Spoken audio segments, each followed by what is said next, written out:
Hi viewers, welcome to YouTube channel Pathshala Educational Trust. Today I'm going to discuss about verb. Before going to the class, let us have a short discussion about last few classes. Like I have taught noun and pronoun, adjective. Those three lessons I have finished, and today we'll go with verb. Very simple lesson. But identifying the verb in the sentence is also important. As we move on to the lessons, we'll definitely get it, like how to observe verb.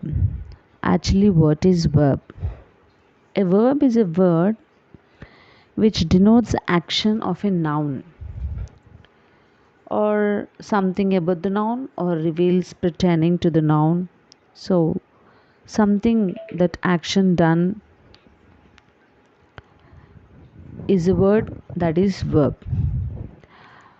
Here we have a few examples. I'll tell you the two examples. The student reads, the dog barks. So if you observe the two sentences, the action of a noun in the each sentences is saying. What is a student doing is reading. So the action of a student is mentioned here, and what is dog doing? It's barking. So the action of the noun is mentioned in the above two sentences. The student reads, the dog barks. Let us have two more examples. The student is brilliant. The dog is a pet animal. If you observe carefully these two sentences, it is revealing something about the verb.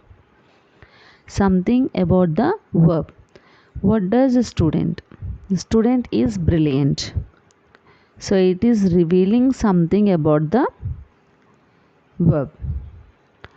And dog is a pet animal. So that is what. And let us observe two more sentences. The student is appreciated. The dog is driven away. In this sentence, the verb reveals what is done to the noun. So if you carefully observe the two sentences, the student is appreciated.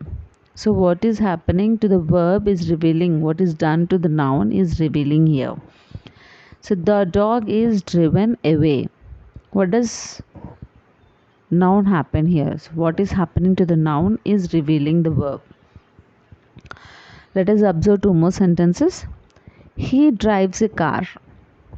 He is driving a car. So in the first sentence, drives is a verb. In the second sentence, is acting as an additional verb. When a verb is added with one or more verbs, that is known as a compound verb.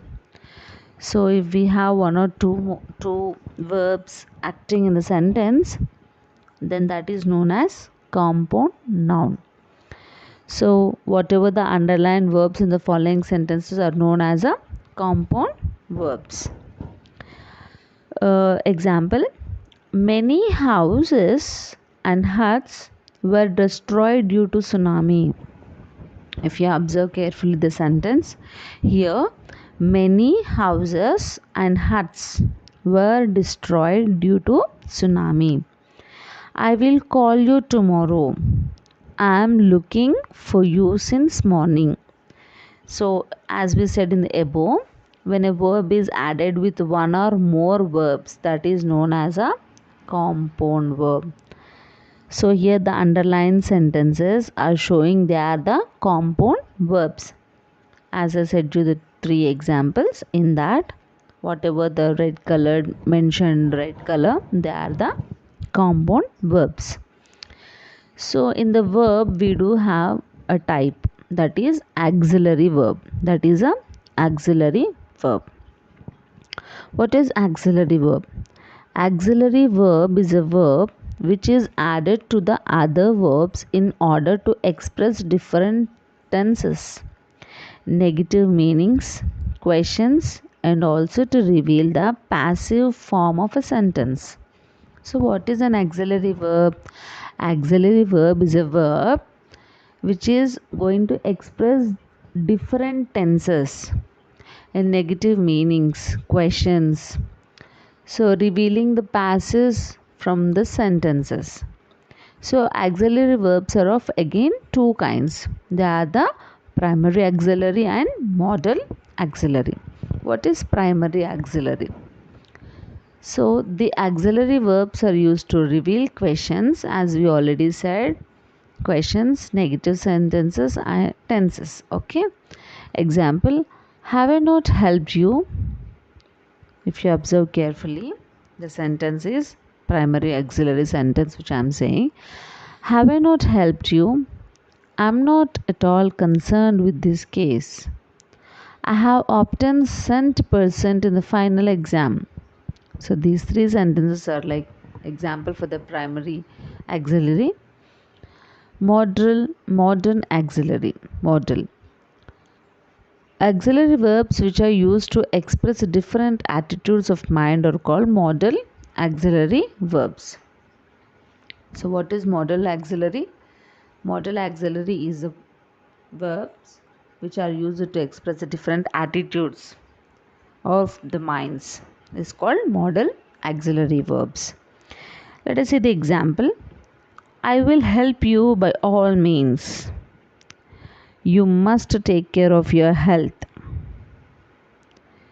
You ought to have completed this work latest by yesterday. How dare you argue with the chief executive officer? We must complete the construction work within 15 days. They have not published the result in the time. So here whatever written in the red color are the modal auxiliary verbs. So I will is the modal auxiliary verb. You must is the auxiliary verb. So they are saying some different attitudes of the mind. Will, must, ought, dare. So these are all some modal auxiliary verbs. Let's move to the next level, that is transitive and intransitive verbs. What is transitive verb? Transitive verb is a verb which passes over the action of the noun in the sentence to an object in the same sentence. So what is transitive verb? For example, he eats an apple. So here in the sentence, he eats an apple. He is a subject, where eats is a verb, apple is an object.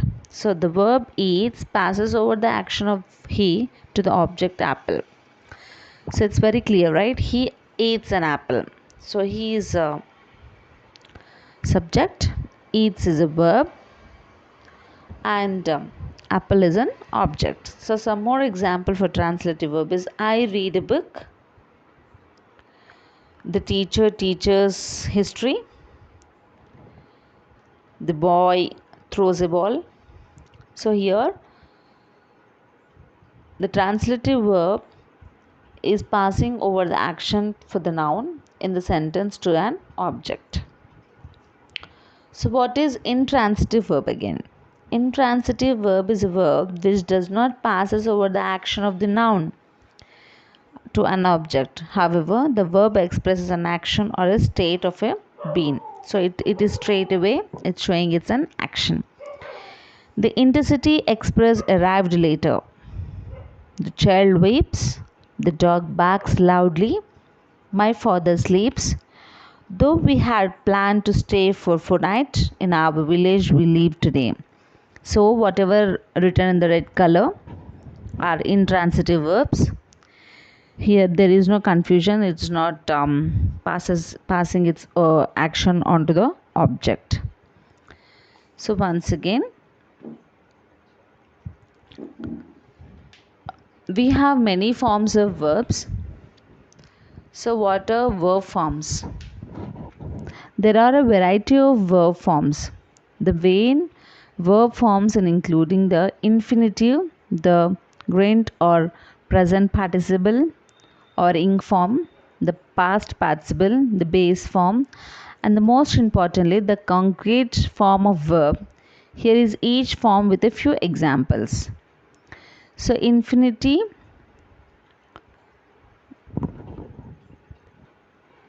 verb formations, we have many formations, right? So, in the later lessons, in my next lessons, I'll be teaching you what are all the verb formations, like what is V1, V2, V3, all these things also in my later lessons. This is what for today's class. I hope I'm very clear, and please don't forget to subscribe me and hit the bell icon so that you can get my notifications further. So this is what about the verb. Looking forward to the next classes. Thank you so much.